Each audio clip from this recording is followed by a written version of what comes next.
Surrender to God with true prayer. Wholehearted devotion to God is sometimes viewed as an aberration of the mind. But many who have left their footprint on the sands of time have attributed their little bit of greatness to God. According to Mata Amritanandamayi, Amma, it is important for every individual to have a good spiritual foundation. But for this, there is no need to renounce family or friends. The only condition is that we should perform our actions selflessly, without any attachment, surrendering everything at the feet of the Lord. Amma says, a householder should be like a bird sitting on a dry twig. It knows the twig will break any moment and so is always ready to take off. Similarly, worldly relationships may end any time. All actions a householder is involved in are just temporary works entrusted to him by God. In fact, a person who runs away from life is not fit to be a spiritual seeker, says Amma. That is why Krishna did not let Arjuna run away from the battlefield. Life is a battle which cannot be avoided. Just as you cannot run away from death, you cannot run away from life either. You can only try to transcend both by living sensibly, she says. There is a story in the Puranas about a self-assured sage, Narada, asking Lord Vishnu whether there was any greater devotee than him. In response, Vishnu took him to the hut of a poor farmer who he said was his greatest devotee. The farmer welcomed the duo, who were disguised as travelers, and fed him to their heart's content. The farmer and his family went hungry that night. The farmer lit a lamp and prayed twice a day. Even while working, he could be heard singing the Lord's glories. When a skeptical Narada pointed out that he, on the other hand, praised the Lord all the time, Vishnu gave him a vessel filled to the brim with oil and asked him to balance it on his head without spilling a drop while he walked around the hill.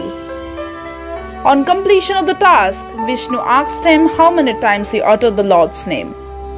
Narada replied that he didn't remember the Lord even once, as all his concentration was on the vessel.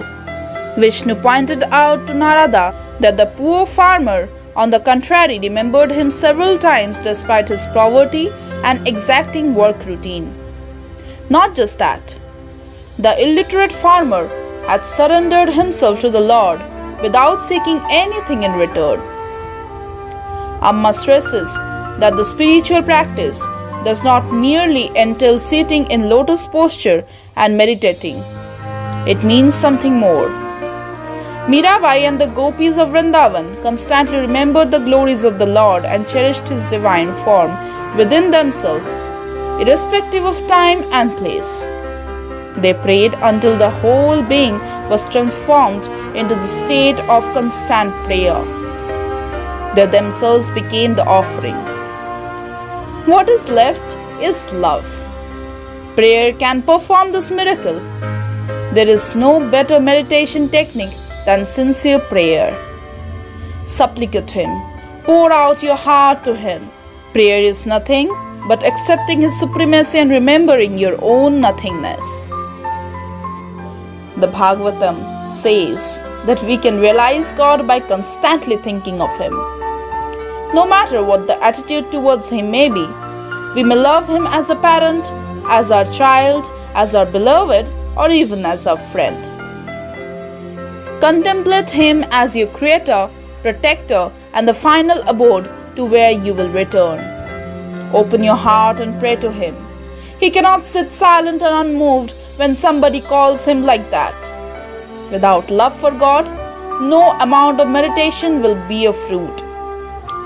Rowing a boat against the current is difficult, but if there is a sail, it becomes easy. Love for God is like a sail that helps the boat to move forward.